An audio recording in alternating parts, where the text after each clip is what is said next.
Assalamu alaikum. What's happening in our marriages today? What are we seeing at alarming rates?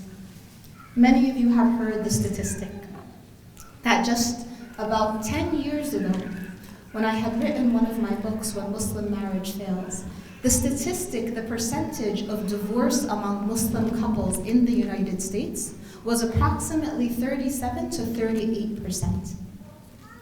Less than a decade later, we are currently at 51% of the divorce rate for Muslim Americans here in the US. We have actually surpassed the general divorce rate for the US, which is currently between 46 to 47%. Why? What is happening in our homes? What is happening in our relationships that is causing this breakdown that often ends either in a separation, a distancing, a divorce, or a living together but barely holding on, living together in the most complete opposite form of what we think of and what we speak of from the Islamic notion of what marriage should bring to our hearts and our homes, which is that sense of sakina, that sense of tranquility. Why? What is causing so much conflict between husbands and wives? First and foremost, in any of the spiritual track of lectures that you have attended in this MAS convention, in any of the books that we read, in any of the knowledge that we gain about our deen, we recognize and understand the importance of tamping down on our egos, the importance of tamping down on that arrogance that, if it goes unchecked, grows and grows within us and affects all of our relationships. We're living in a time where the ego is nurtured by society. We're living in a time where the concept of individualism and the focus on the nafs has never been more propagated than it is today. Through the virtual world in our social media, through the movies, through the books, through the workplaces. You know, I always find it interesting that, again, years ago, one of my books was called 9 to 5, and it focused on the workplace. And it is so outdated to think today that the work hours are 9 to 5, because that doesn't exist. I don't know any of us that actually works between the hours of 9 to 5. It is more like 9 to 9, 7 a.m. to, way past midnight. And so in so doing, in so developing this sense of constant activity, constant being preoccupied, constant putting our attention and our involvement elsewhere, we have been pulled further and further away from nurturing the relationships that matter the most. First and foremost, our relationship with Allah Azza wa Jal. How are our hearts doing? How is our spiritual nafs? Are we connecting with Allah Azza wa Jal in a way that truly brings us a sense of rida, a sense of contentment? Because that's where it begins. How are our relationships with those that are closest to us? We all know the hadith of the Rasul sallallahu alayhi wa sallam, that the best of you is the best to your family.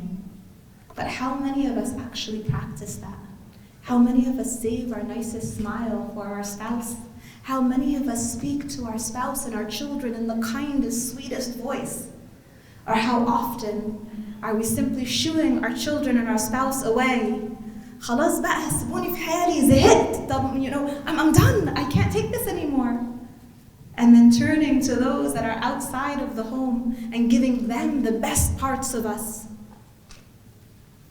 And if that's what we're doing, then we're falling deeper and deeper and deeper into that pit where our attention is divided and we can no longer nurture the relationships that matter the most.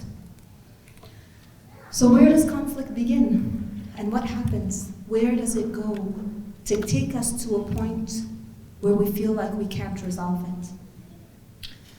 The seed of conflict is often planted in the difficulty in understanding one another. It is planted in the inability to communicate. And when we think of communication, we often think of the verbal. I tell him all the time what I need and he doesn't listen. I tell her all the time what she should be doing and she doesn't listen. That's not communication. That's not communication. That's our ego speaking, because it is, what do I need from you? Not, what do I bring to this relationship? What can I give? How can I communicate in a way where it is no longer about you understanding me, but it's about me understanding you? Allah Azza wa Jal, in His infinite wisdom, has given us 2 ears with which to listen and only 1 mouth with which to speak. And yet we often speak as if we have 20 mouths, and we often listen as we have no ears at all. It is incumbent upon each and every one of us, if we are working towards cementing a relationship that is beneficial and beautiful in dunya and in akhirah, cementing relationships that will help us be the best versions of ourselves here in this world, and that will, insha'Allah, lead us to Jannah, then we need to start by turning inwardly.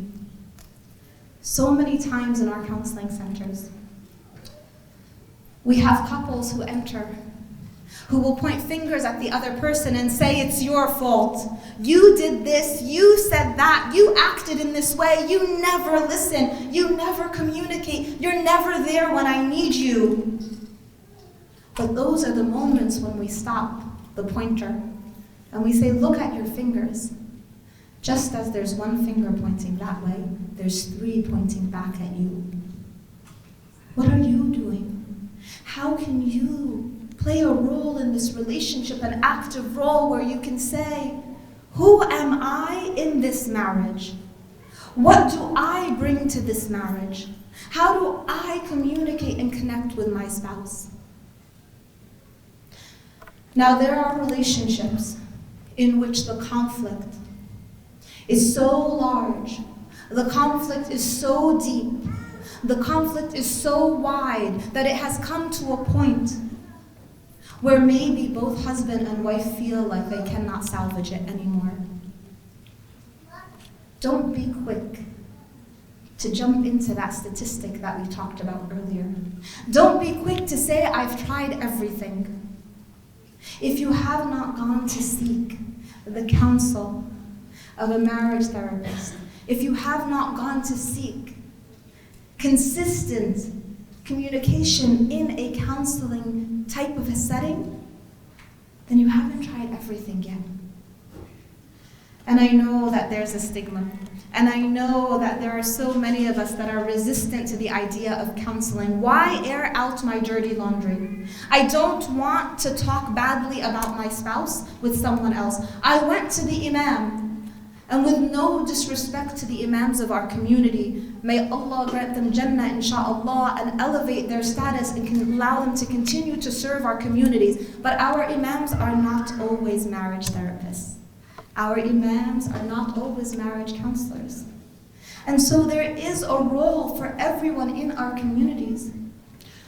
The question that was asked on the forms that we were given in terms of what we should speak about in this particular topic, the question that was asked was, when should spouses seek external help? When should they seek arbitration? My answer to that question is before marriage. My answer to that question is that we are not preparing ourselves enough for marriage. And once we enter marriage, we are waiting for the conflict to occur before seeking the guidance and the help and the advice of a counselor. Don't do that. Even the healthiest of marriages need a checkup. We go for our physical annually. We get our blood tests run. We get our blood pressure checked. We check on our sugar. Why? Because it's important that we maintain that health. But what about the health of our marriage, the health of our relationship? Get that annual checkup. Make an appointment with a counselor even when things are great between you. Know that there is a place that you can turn to when things do get difficult, but you're not waiting for that difficulty to begin. Just as our bodies give us indications that we're not in the best health and that it's time to check something. When we get faint, when we get dizzy, when we feel like something's a little off, our marriages give us those cues as well. We get those cues when we're unhappy, when we're struggling, when we feel like we can't find contentment, when we feel like we can't connect with our spouse. Don't wait until 6, 7, 8, 9, 10 years later and say my marriage is over. Because it's from those first signs and before those first signs that the hard work needs to begin. Whenever we talk about the topic of marriage, we often reference the verse in Surah Al-Rum, which is known as the marriage verse. We often speak about the importance of mawadda wa rahmah, cultivating a connection between husband and wife that builds that space of tranquility and serenity between them. But we don't look quite often enough at the verses that precede that marriage verse and the verses that come after that marriage verse. Because in those verses we see that Allah Azza wa Jal is reminding us first that He has created each of us in a different way. That we are different, our colors are different, our tongues are different, we are different. And He has brought us together in this connection of marriage.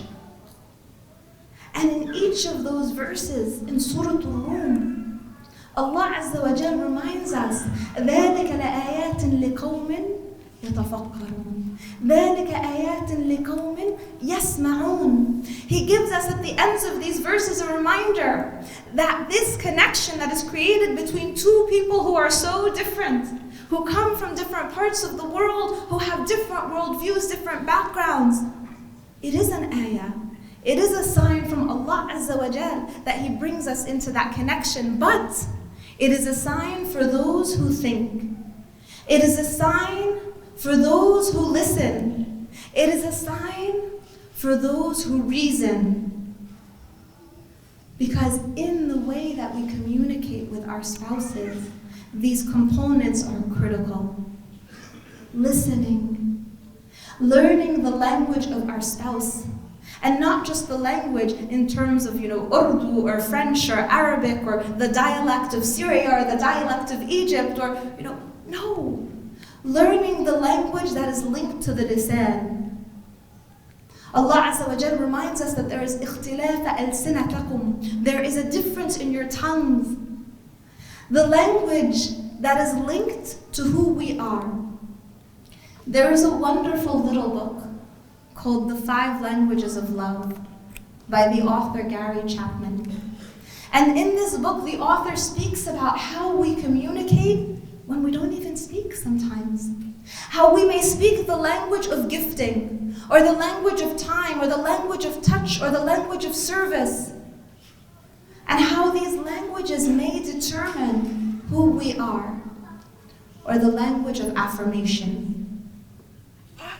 I cannot tell you how many times in our counseling centers we have had a husband and wife who are on the brink of divorce thinking they can't do this anymore, come in and the wife may say to us, I know that he doesn't love me. He never says, I love you. I put on a beautiful dress the other day and he didn't even comment. And the husband will respond and will say something like, I just vacuumed the whole house for you, woman. What more do you want? I work every day and I bring home the money and I keep a roof over your head. What more do you want? Because here between husband and wife, there is a different tongue that's being spoken.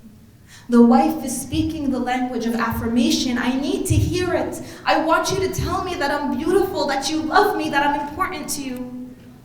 And the husband is speaking the language of service. I'm doing so much for you. It's never enough. I try to clean, I work so hard, I try to make sure the bills are paid on time, it's not enough. And so the husband and the wife continue to talk past each other, continue to feel like they're misunderstood, continue to feel like they can't connect. And they don't understand why.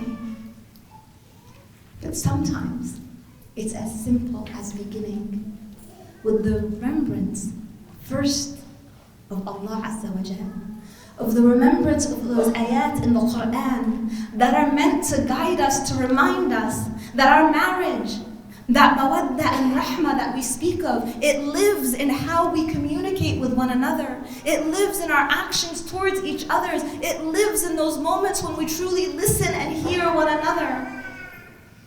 So first, the remembrance of Allah Azza wa Jal. And then the remembrance of the miracle of that connection.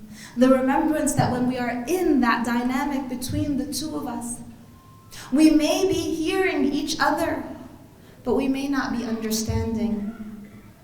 And there is no harm in seeking out that help, that guidance, that Allah Azza wa Jal sometimes sends in the form of a counselor, because it is a person just like you would go to see a doctor for your health. It is a person who is meant to help in those difficulties. So I pray that Allah Azza wa Jal blesses all of us with marriages that have that sense of understanding, that harmony, that connection, that communication. I pray that Allah Azza wa Jal allows us to resolve our conflicts with the aid of those that He sends sometimes around us. I pray that Allah Azza wa Jal does not allow our egos to get into the way of fixing that which may be broken. Jazakumullahu khairan.